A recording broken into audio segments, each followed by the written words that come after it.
Hello friends, मेरे channel में आपका स्वागत है। ममता से कुछ सीखो तुम, घर कितना व्यवस्थित रखती है। माँ तो थी नहीं तुम्हारी, कुछ भी सीख कर नहीं आई हो।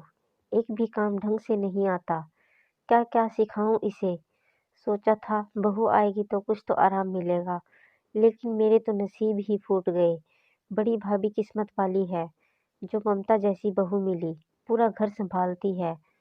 मजाल उफ तक कर दे। सुमित्रा जी अपनी नई नवेली बैंक में लोन लेकर ऑफिसर बहू को कोस रही थी। उनकी बहू अंजलि को कोरोना के कारण वर्क फ्रॉम होम मिला हुआ था। जब से वर्क फ्रॉम होम मिला तब से अंजलि की जिंदगी में सासू माँ नाम की हल्की फुल्की धारा सुनामी बनकर हलचल मचा रही थी। अब अंजलि उन्हें हर समय घर पर दिखती थी, तो अब हर समय वह उसकी बुराइयां ढूंढती रहती थी और दुनिया भर की सारी बहुओं में उसकी तुलना करती रहती थी। ममता भाभी की शादी 20 साल पहले हुई थी। वह अंजलि के पति धर्मेश के ताऊ जी के बेटे की पत्नी थी। अंजलि और उनकी तो तुलना करना बेकार था। अब कोई सिंकची पहलवान की धारा सिंह से तुलना थोड़ी हो सकती है।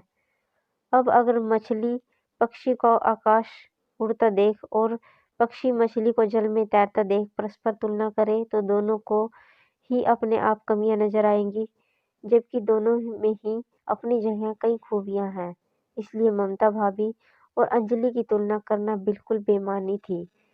तभी दरवाजे की घंटी बजी। धर्मेश के ममेरे भैया और उनकी बीवी मनीषा आए थे। सुमित्रा जी तो अपने कमरे में लेटे लेटे ही हड़बड़ा रही थी, अतः दरवाजा खोलने अंजलि गई। मनीषा भाभी को देखते ही अंजलि रुआंसी होकर बोली, भाभी आप इतना अच्छे से तैयार होकर आई हो ना, अब आपके जाते ही मम्मी जी मुझे सुनाएंगी और कहेगी देख मनीषा भी नौकरी करती है, लेकिन कितने अच्छे से सज संवर कर रहती है, तेरी तरह नहीं जो हमेशा ऐसे ही घूमती रहती है। लोग सोचते होंगे बेचारी कितनी दुखी है, सास खूब तंग करती होगी, घर में न जाने कितना काम है जो इसे ठीक से तैयार होने का टाइम भी नहीं मिलता है। लोगों का मुंह थोड़े न बंद कर सकते हैं। यहाँ पर तो अपना ही सिक्का खोटा है। मम्मी जी मुझसे हमेशा खुश नहीं होती। मैं कितनी भी कोशिश कर लूं, उन्हें कभी खुश नहीं कर पाती। इतने में ही सुमित्रा जी अपने कमरे में बाहर आ गई। उनको देखते ही अंजलि चुप हो गई। मनीषा को अंजलि पहले भी अपनी समस्या बता चुकी थी। एक आत्मविश्वासी और निर्भर लड़की को ऐसे टूटते देखना मनीषा को अच्छा नहीं लगा। मनीषा अंजलि के साथ किचन में आ गई। देखो अंजलि, मैं जानती हूँ तुम अभी किचन का सारा काम देखती हो, रोज नई नई सारा काम करती हो, रोज नई नई डिशेस बनाकर बुआ जी को खुश करने की कोशिश कर रही हो। लेकिन मेरी एक सीख अगर तुम्हें सही लगे तो याद रखना, हम किसी को भी 100% खुश नहीं रख सकते। अगर तुम 10 काम सही करती हो और 11वें काम में थोड़ी सी भी गलती हो जाए तो वह एक गलती बहुत भारी हो जाती है। सासू माँ तो गलती न होते हुए भी गलती ढूंढ निकाल लाने का बहाना बनाती है। तुम अपने लिए एक सीमा निर्धारित कर लो, मनीषा ने उसे समझाते हुए कहा। भाभी मैं सोचती थी कि मुझे सही में कुछ नहीं आता, क्योंकि मेरी माँ तो बचपन में ही चल बसी थी।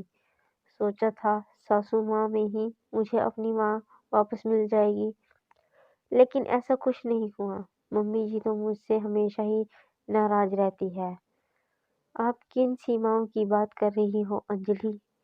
अंजलि ने पूछा। अरे यार, घर के कामकाज करने की तुम उतना ही करो जितना कोरोना संकट के समाप्त होने के बाद कर सको। तुम जितना ज्यादा प्रयास करोगी, बुआ जी उम्मीदें तुमसे उतनी ही बढ़ाती जाएंगी।